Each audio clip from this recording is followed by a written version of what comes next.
Hi, I'm Coach Corey Wayne, and this is my quotes, ruminations, and contemplations newsletter. So today I'm going to discuss a Plato quote, and the topic is excellent things are rare. Obviously, that's the quote from Plato. I have a lot of quotes that I have accumulated over the years on Plato. Guy goes back thousands of years, one of the great philosophers of generations and generations of people.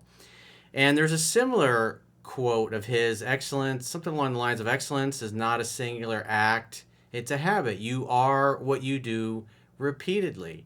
Everybody starts out as a novice in everything in life, whether it's optimizing your body, your health, your relationships, your job, your reserve of knowledge, your gifts, your skills, your talents, everything that you become a master at, and everything that you see other people who have mastered whatever it is that they've mastered, whether it's an athlete. You look at a guy like a Tom Brady who's mastered the art of being an NFL quarterback on a level that nobody else has ever reached or attained or even come close to.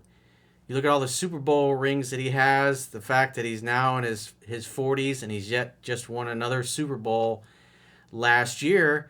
When you really look at what makes him different than all the other quarterbacks that currently play and have played in the past, you can see he just absolutely obsesses over his diet and his body, and he's willing to do things and experiment with techniques and recovery methods that nobody else is willing to take the time to do.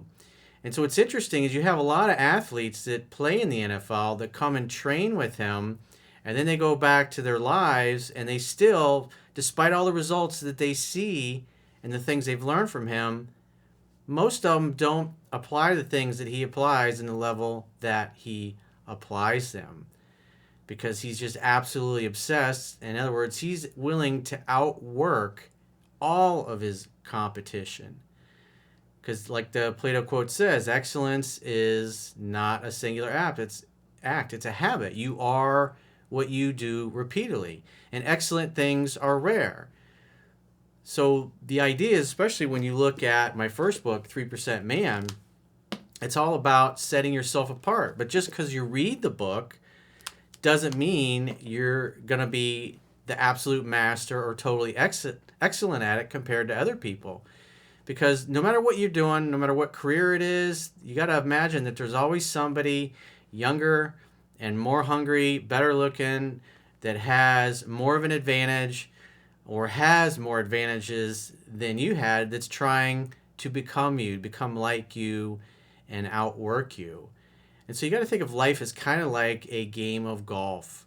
It's just you, the course, the ball, the club, and your swing. And it's really a game against yourself. Because every day you get up, you have to motivate yourself to take action or to be lazy, to go to the gym or to say, wow, this couch is really comfortable. I think I'm going to lay here. I'll go work out tomorrow. Being lazy becomes a habit as well. So excellent things are rare. Just like, as I wrote about in 3% Man, great women, great loves are very rare. They don't come along very often. My personal experience, you get 1 to 3 of those a decade, and that's where you meet somebody. It just feels easy. It feels effortless. It feels natural. It feels like it was meant to be. So if you want to be excellent and you want to get noticed, you're going to have to be willing to outwork everybody that you may be competing with. And that's why it's so important that I talk about in my second book, Mastering Yourself, about how you have to apply your things at things you really love and enjoy. Because if you love and enjoy what you're doing, you're going to outwork everybody, because it doesn't feel like work. It's going to feel like fun and playing, versus somebody that you may be competing against that only is doing it for the money because it's a job. It's the passion that gives you that fire to continually work at something and train in something and continually do repetitions that may be failing, but each time you fail, you learn what doesn't work. Each time you fail, you're supposed to refine, adapt, and improve your approach. And so if you like the content of this video and this message, I highly encourage you to check out my third book, Quotes, Ruminations, and Contemplations. Obviously, you can read it at understandingrelationships.com. Just subscribe to the email newsletter and the membership. Just follow the prompts on there. It's also available in audiobook, paperback, hardcover, and digital format everywhere. And if you'd like to book a coaching session with me, go to understandingrelationships.com, click the products tab at the top of your screen, and book a coaching session. Until next time, I will talk to you soon.